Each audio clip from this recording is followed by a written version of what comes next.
नमस्कार, आप देख रहे हैं वीके न्यूज। मैं हूं सुनील राउत। इस वक्त देश के लिए बड़े ही दुख की घड़ी है। जी हां, एक महान राजनेता अटल बिहारी वाजपेयी अब हमारे बीच नहीं है। उनके समर्थक, उनके चाहने वाले गमगीन हैं। उनकी आंखों में आंसुओं का समंदर है और वो अपने दुख को कैसे व्यक्त करे, कैसे उसका इजहार करे, उनके ये समझ में नहीं आ रहा है।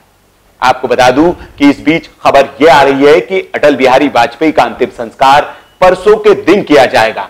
अभी उनके पार्थिव शरीर को एम्स अस्पताल से उनके घर ले जाया जा रहा है, जहां पर उनके परिजन और कुछ करीबी लोग उनका अंतिम दर्शन कर पाएंगे।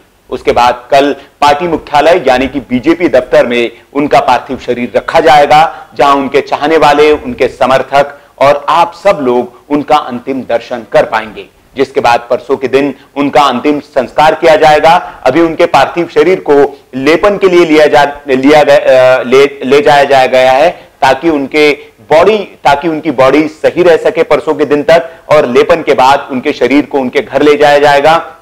ये अभी की ताजा खबर है। जहां उनका अंतिम संस्कार होगा उस स्थल को स्मृति स्थल के रूप में विकसित भी किया जाएगा। कई लोग उन्हें ट्वीट करके श्रद्धांजलि दे रहे हैं। आप देखेंगे तो अटल बिहारी वाजपेयी को प्रधानमंत्री नरेंद्र मोदी ने ट्वीट कर श्रद्धांजलि दी है। साथ ही साथ आडवाणी जी ने हाल ही में एक लंबा चौड़ा खत लिखकर उन्हें श्रद्धांजलि दी है। साथ ही साथ अमित शाह और पार्टी के कई बड़े नेताओं के साथ कैबिनेट मंत्रियों ने भी उन्हें श्रद्धांजलि दी है और वे अपने दुख को व्यक्त कर रहे हैं। हमने दोपहर में तस्वीर देखी कि कई पार्टी के नेताओं के आंखों से आंसू तक आ गए थे उनके दुख को व्यक्त करते हुए, और ये लाजमी है क्योंकि उनकी शख्सियत भी ऐसी ही थी। न सिर्फ उनके पार्टी के नेता, न सिर्फ उनके दल के नेता, बल्कि विपक्षी पार्टियों के नेता भी उन्हें उतना ही चाहते थे जितना कि उनके पार्टी के नेता।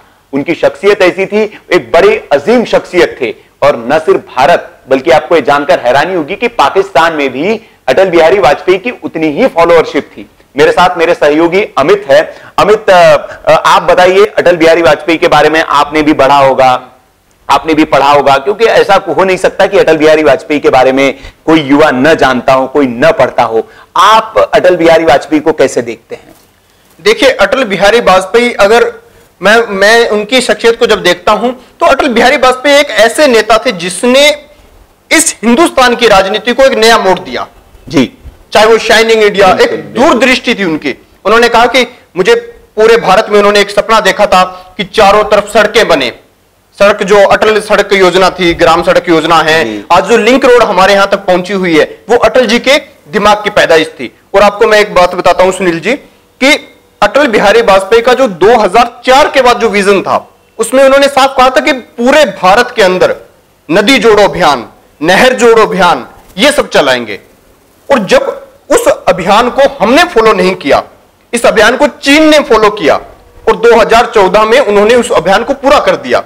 आपको बताऊं, चीन के अंदर भी रेगिस्तान काफी है, तो उन्होंने क्या किया कि एक पटरी बनाकर, अटल बिहारी वाजपेयी का सपना था कि रेलगाड़ी की पटरी की तरह एक पटरी बनाई जाए, उसके ऊपर लोहे की पाइपें बिछाई जाए और रेगिस्तान के अंदर पानी पहुंचाया जाए। जी बिल्कुल बिल्कुल अमित, ये बात अमित ने एकदम सही कही कि अटल बिहारी वाजपेयी दूरदृष्टा नेता थे। वो दूर की देख लेते थे। वाकया 1999 का है, मैं भी एक वाकया आपको बता दूं। 1999 के वक्त जब अटल बिहारी वाजपेयी यूएन में गए थे, और यूएन में जिस वक्त वो भाषण दे रहे थे, उस दौर में भारत आतंकवाद से बहुत पीड़ित था। कई घटनाएं हम झेल चुके थे, कई देश झेल चुके थे, और अमेरिका उस वक्त भारत के आतंकवाद को, भारत में जो आतंकवाद था उसको आतंकवाद मानने से इनकार कर देता था। तो अटल बिहारी वाजपेयी ने यूएन में दो टूक कहा था कि जो देश अपनी भौगोलिक स्थिति को लेकर इतराते हैं और वो सोचते हैं कि वो उन्हें आतंकवाद से कभी सामना नहीं करना पड़ेगा, तो वो इस मुगालते में ना रहे। और इसके ठीक एक साल बाद अमेरिका पर 9/11 का हमला हुआ था। इस बात से समझा जा सकता है कि अटल बिहारी वाजपेयी कितने दूरदृष्टा थे। उनकी, जैसे कि आपने कहा था, स्वर्णिम चतुर्भुज योजना हो, नदी जोड़ो परियोजना हो, जो भी उस दौरान उन्होंने परियोजनाएं बनाई वो देश के हित में थी और दूर तक जाने वाली योजनाएं थी। अटल बिहारी वाजपेयी के जीवन के बारे में हम क्या कहें, कितने किस्से उनके याद कहें। अगर हम उनके बारे में बात करने लगे तो शायद हमें 1 महीना, 2 महीने, 1 साल कम पड़ जाए, इतने उनके बारे में किस्से अमित। उनके बारे में बड़े किस्से हैं, क्योंकि मैं मानता हूं कि हिंदुस्तान की राजनीति में लाल बहादुर शास्त्री के बाद अगर कोई व्यक्ति आया और जिसने सब मिथ तोड़ दिए, हिंदुस्तान की राजनीति सब मिथ तोड़े वो अटल बिहारी वाजपेयी थे। बिल्कुल। अटल बिहारी वाजपेयी के अलावा ऐसा कोई राजनेता नहीं हुआ। और अटल बिहारी वाजपेयी क्या थे कि वो ये नहीं कि राजनीति के लिए हम किसी चीज को भी इग्नोर कर देना, नहीं।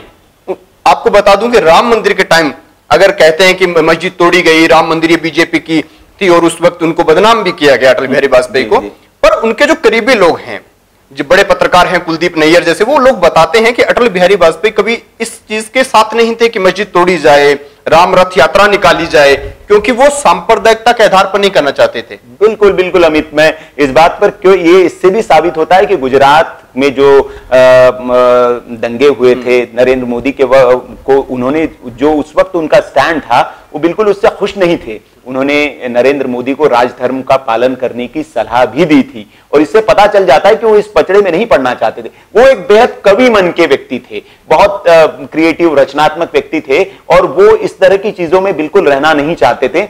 उनकी लोकप्रियता का मैं एक किस्सा आपको बताता हूं कि उनकी लोकप्रियता कितनी थी।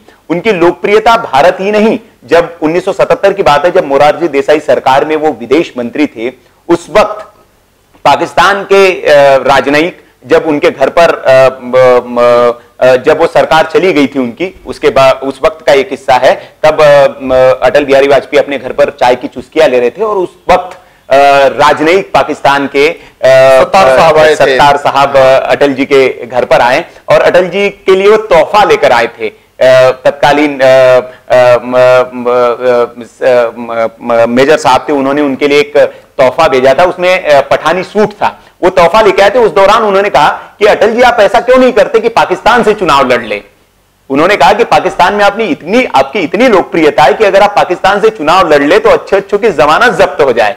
तो ये अटल जी की लोकप्रियता थी, उन्हें न सिर्फ पक्ष के नेता बल्कि विपक्षी नेता भी उतने ही चाहते थे। हाँ, उनका ये मैं तो मानता हूं, मेरा अगर व्यक्तिगत राय मानी जाए तो अटल बिहारी वाजपेयी अगर दोबारा सत्ता में आते तो कश्मीर का मुद्दा सोल्व हो जाता, क्योंकि आप कश्मीर के अंदर जो बस चलाना, साथ जाना, गले लगाना, वो सब अटल बिहारी वाजपेयी ने शुरू किया था। बिल्कुल। अभी पिछले दिनों महबूबा मुफ्ती का भी बयान आया, उन्होंने कहा कि हमने तो बीजेपी से इसलिए गठबंधन किया कि हमें लगा कि नरेंद्र मोदी अटल की सोच से आए हैं। बिल्कुल, अटल बिहारी वाजपेयी की सोच से। उनकी सोच के बारे में और मैं आपको बताऊं कि जब अटल बिहारी वाजपेयी संसद में बोलते थे, हालांकि उस वक्त बैक बेंचर हुआ करते थे क्योंकि पार्टी के सांसद बहुत कम हुआ करते थे, पीछे बैठने का मौका मिलता था, तो नेहरू जी उस दौर में अटल बिहारी वाजपेयी जब भी कोई मुद्दा उठाते थे अमित, तो उसको बड़े गौर से सुना करते थे। और कई बार हमने उनके किस्से पढ़े हैं, सुने हैं कि अटल बिहारी वाजपेयी को जब किसी से मुलाकात कराते थे वो, तो ये कहते थे कि ये बहुत अटल बिहारी भविष्य के प्रधानमंत्री है, ये कहकर उन्हें वो इंट्रोड्यूस कराते थे। तो अटल जी की ये शख्सियत थी। और दूसरा एक किस्सा मैं ये भी बता दूं आपको कि जब वो विदेश मंत्री बने थे अटल बिहारी वाजपेयी, और जब अपने पहले दिन कार्यभार संभालने के लिए अपने विदेश मंत्रालय में गए, तो उन्होंने देखा कि दीवार से कोई चीज मिसिंग थी और वो मिसिंग चीज थी नेहरू जी की फोटो। विदेश मंत्रालय के दफ्तर में नेहरू जी की एक बड़ी सी फोटो लगी हुई थी, लेकिन जब अटल बिहारी वाजपेयी पहले दिन अपना कार्यभार संभालने गए तो फोटो वहां से गायब थी। उन्होंने अपने निजी सचिव को पूछा कि ये यहां पर कोई चीज थी, ये कहां गई, ये मिसिंग क्यों है? तो उन्होंने जब पता किया तो पता चला कि जो विदेश मंत्रालय के जो अधिकारी थे, तो उन्हें लगा कि जनसंघ का एक नेता आ रहा है और वो नेहरू जी की तस्वीर को देखकर कहीं बिफर न जाए, कहीं नाराज न हो जाए, इसलिए उन्होंने उस तस्वीर को हटा दिया। विभाग के अधिकारी डर चुके थे, इसलिए उन्होंने ऐसा किया था। नेहरू जी ने कहा, माफ करिएगा, अटल बिहारी वाजपेयी ने कहा कि नेहरू जी की तस्वीर मुझे यथावत जैसे थी वैसे ही तुरंत यहां चाहिए, और उसके बाद उस तस्वीर को वहां लगाया गया।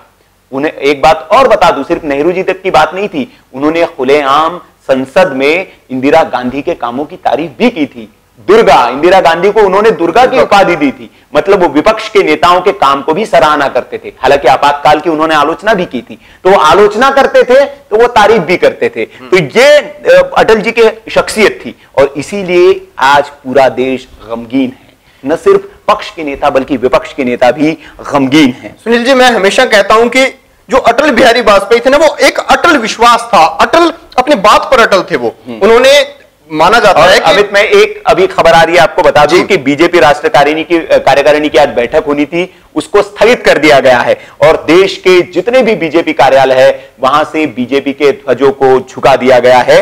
राष्ट्रीय कार्यकारिणी की बैठक भी स्थगित कर दी। ये अभी खबर आ रही है और बीजेपी के जितने भी कार्यालय है उसमें जो ध्वज है वो अब झुके रहेंगे। ये जानकारी ताजा है। ये देखिए, मैं ये कह रहा था कि अटल बिहारी वाजपेयी एक अटल विश्वास थे, अटल बात थी। था क्या, प्रधानमंत्री जब वो बने 13 दिन के लिए, एक बार 13 दिन की सरकार आई, उनकी बहुमत साबित नहीं कर पाए, उस दौरान भी अगर उनको एक बार बहुमत मिल जाता तो वो पोखरण करवा देते।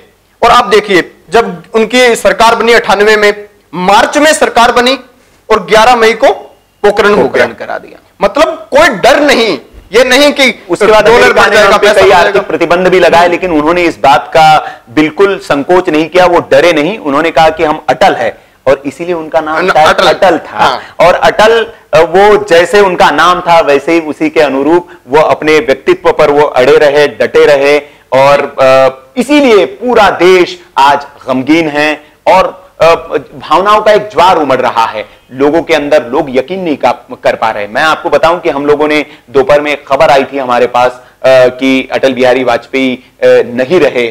सोशल मीडिया पर इस तरह की खबरें वायरल की जा रही थी। उस खबर को लेकर हमने एक वीडियो बनाया और उस वीडियो को हमने अपनी वेबसाइट पर, इस अपने वेब चैनल पर जब पोस्ट किया तो उस पर लोग इतने उद्वेलित हो गए कि अभद्र भाषा का इस्तेमाल करने लगे कि आप झूठ बोल रहे हैं, ये फेक न्यूज है।